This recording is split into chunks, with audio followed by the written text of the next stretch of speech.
que Kissinger ha vuelto a hablar y vamos a volver con el tema de las elecciones ahora. Pero esto hace un break que tenemos que meter aquí, hablando de Estados Unidos, hablando de China y hablando de un tipo, Henry Kissinger, que ha sido uno de los diseñadores y arquitectos del orden mundial. Entonces, lo que dice es interesante seguirlo, porque este tipo fue el mismo que orquestó y diseñó el petrodólar. Ya lo he explicado más de una vez. Este tipo creó el diseño del orden mundial que conocemos hoy en día post Segunda Guerra Mundial. Entonces, cuando el tipo habla y hace juicios concretos sobre lo que está ocurriendo, sabe más que nadie o conoce más que nadie este terreno de la geopolítica. Y por eso vamos a seguir lo que dice. Incluso si no estamos de acuerdo con lo que está diciendo, nos apunta en una dirección sobre dónde van los hechos. Y ahí tenéis de dónde saco la fuente de Zero Hedge, lo tenéis ahí abajo. Kissinger advierte a Biden, la coalición con China podría, coalición contra China podría causar una catástrofe comparable a, y ahora lo vamos a ver. Ya no es posible pensar que un lado puede dominar al otro. Será peor que las guerras mundiales que arruinaron la civilización europea, dijo Kissinger. Todo encaja con sus nuevas declaraciones de hoy, advirtiendo a la administración de Biden de que, a menos que haya alguna base para alguna acción cooperativa, el mundo se deslizará hacia una catástrofe comparable a la Primera Guerra Mundial. El exsecretario de Estados Unidos agregó que, a pesar de que las dos partes alcanzaron un acuerdo comercial de fase 1 a principios de año, las relaciones entre Estados Unidos y China están en su punto más bajo en décadas, ya que el brote del coronavirus, que comenzó en Wuhan, se ha convertido en el asesino global.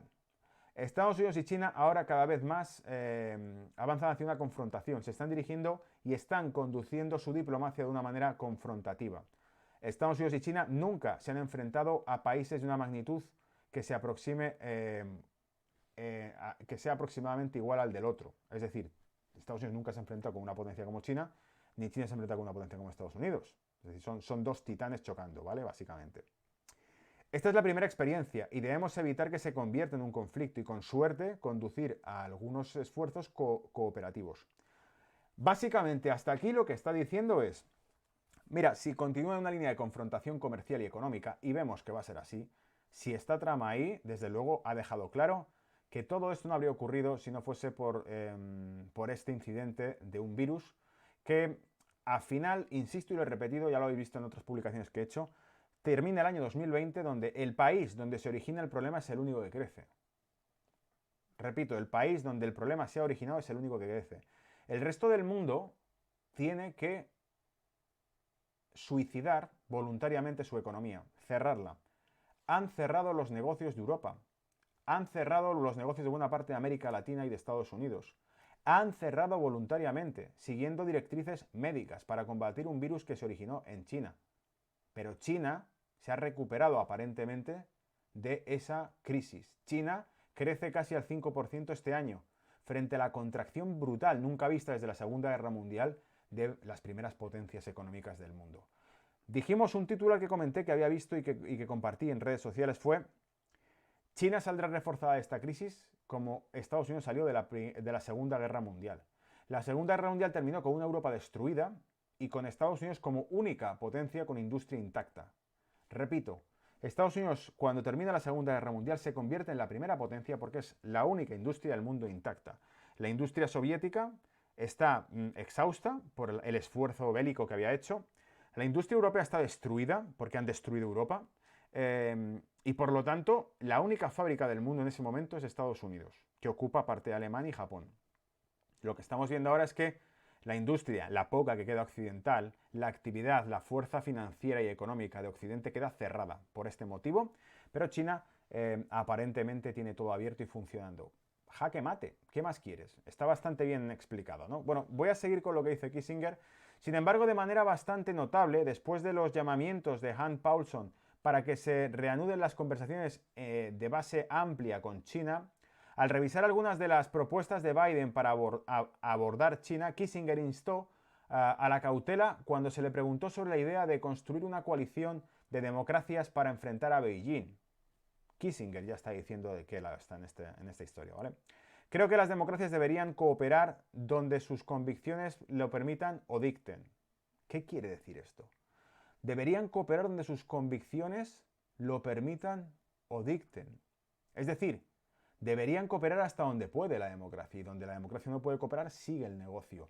¿A qué se está refiriendo? Quizás se está refiriendo, por ejemplo, a las represalias que hubo en las revueltas que tuvo China décadas atrás, donde pues, castigó a la población, el mundo entero contempló impasible cómo se disparaba contra la población y se castigaban las revueltas, pero al final de todo hubo quejas políticas de Alemania, de Inglaterra y de otras potencias, Estados Unidos también, pero los negocios seguían fluyendo hacia China y se seguía invirtiendo allí. Luego las grandes industrias no están preocupadas por los problemas sociales de la población, están preocupadas porque el negocio fluya. Y es aquí donde creo que Kissinger se refiere a cooperar donde sus convicciones democráticas, sus creencias, sus valores occidentales se lo permitan o dicten.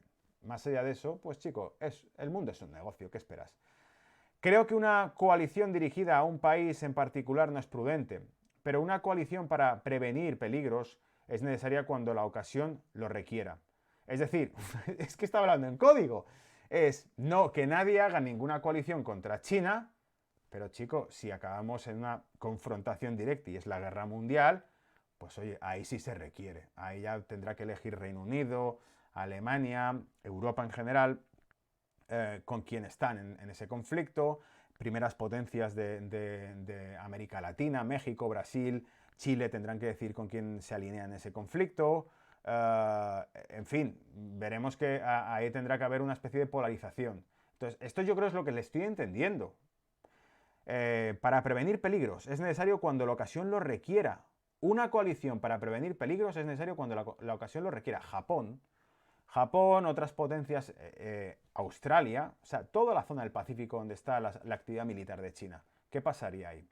Entonces, como Kissinger advirtió anteriormente, pasamos de la batalla de las Ardenas a un mundo de creciente prosperidad y mayor dignidad humana. Ahora vivimos un periodo de época. El desafío histórico para los líderes es gestionar las crisis mientras se construye el futuro. El fracaso podría incendiar el mundo. Entonces, en resumen, lo que creo que nos trata de decir Kissinger aquí es que no se hagan coaliciones contra China y por eso Trump tiene que desaparecer. Es así de fácil. Cuando el arquitecto del mundo actual que conocemos, del orden mundial actual que conocemos, está diciendo qué indicaciones le ha dado a Biden, ya estamos asumiendo que Kissinger reconoce a Biden como el próximo presidente de Estados Unidos.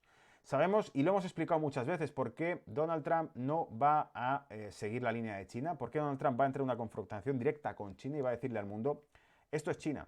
Y China es low cost, producción de bajo coste, precariedad laboral para el resto del mundo, porque sencillamente para poder competir en esas nuevas reglas de supracapitalismo mundial, hace falta que los estados empiecen a cortar gastos sobre los ciudadanos.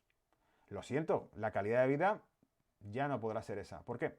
Pues porque no podemos competir con un país que paga 4 dólares, 2 dólares la hora, que tiene a niños cosiendo zapatillas, por ponerte un ejemplo, ¿vale? Y no quiero hacer demagogia, que se estudie cuál es el salario medio en cada industria, que se estudie, que se compare el salario medio en la industria automovilística dentro de China con la que puede haber en Alemania. ¿Cómo vas a competir con eso? La única forma es que no le dejas libre circulación de sus productos, como ya la OMC. El crecimiento de China viene, y lo he explicado más una vez, por la entrada de China en la OMC en el año 2000. Desde entonces, China ha accedido a un mercado en los países occidentales que antes le estaba vetado. ¿Por qué? Porque la OMC establece que para poder negociar en libre, ¿cómo se diría? Condiciones justas y legítimas entre esas potencias, tiene que haber una serie de condiciones laborales, sociales, sindicales comunes en todos esos países. Si no las tienes, ¿cómo vas a competir con ellos en igualdad de condiciones? No puedes porque sencillamente ellos tienen que estar pagando seguros sociales, seguros médicos, benefits o subsidios a empleados, a familias, etcétera, y tú no tienes por qué. Entonces, evidentemente, ahí ya estás jugando con ventaja. La única medida que puede hacer un país de este tipo es no autorizar la distribución de productos de este tipo si han sido producidos en regiones que no cumplen con esos mínimos. Eso es una opción. La otra opción es autorizarlo y suprimir tú, en tu país, las condiciones laborales de sus empleados. Y por eso veis una degradación en la calidad de vida en Europa y en Occidente. Estáis viendo una degradación de la calidad de vida del resto del mundo porque para poder competir con China tienen que hacerse más pobres. Tenemos que ser más pobres la gente y trabajar más horas y por menos dinero si quieres competir con ellos.